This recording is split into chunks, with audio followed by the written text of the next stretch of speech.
இயேசு தேவனுடைய குமாரனாகிய கிறிஸ்து. இயேசு தேவனுடைய குமாரனாகிய கிறிஸ்து என்ற வார்த்தை அறிக்கை உங்கள் நாவுகளிலிருந்து உங்கள் இருதயத்திலிருந்தும் புறப்படுமானால் நீங்கள் எதற்கு பாத்திரவான்களாய் இருக்கிறீர்கள் என்றால் நித்திய ஜீவனை அடைகிறதற்கு பாத்திரவான்களாய் இருக்கிறோம்.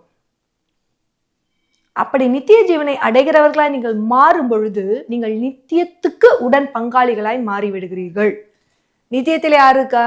நித்தியத்திலே பிதாவானவர் குமாரனோடும் சகல துரைத்தனத்தோடும் அதிகாரத்தோடும் பரமசேனையோடும் தூதர் கூட்டத்தோடும் கேருபீன்கள் சேராபீன்கள் 24 மூப்பர்கள் என்று முழுவதும் பரிசுத்த கூட்டமாய் இருக்கிறது.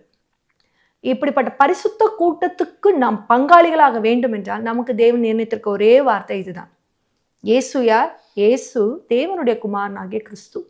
இந்த அறிக்கை உங்கள் இருதயங்களிலிருந்து புறப்படுமானால் நீங்கள் நித்திய ஜீவனுக்கு பங்காளிகளாய் மாறுகிறீர்கள். இதுக்கு முன்னாடி வரைக்கும் நித்திய ஜீவனை அடைகிற வழியை நாம் ஆராய்ந்து கொண்டிருந்தோம்.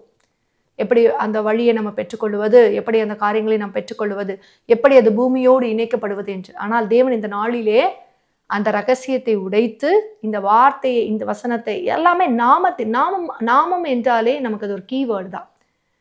இந்த நாமத்தை போட்டாதான் இந்த காரியம் திறக்கும், இந்த நாமத்தை போட்டாதான் இந்த காரியம் திறக்கும். எல்லா சாமியும் ஒரே சாவி அல்ல. அப்போ இந்த நாமம் தான் உங்களை நித்திய ஜீவனை அடைய வைக்கும். இதுவும் அவர் நாமம். இது என்னங்க, இதுல புதுசா என்ன இருக்கு? இயேசு கிறிஸ்து தானே சொல்றீங்க.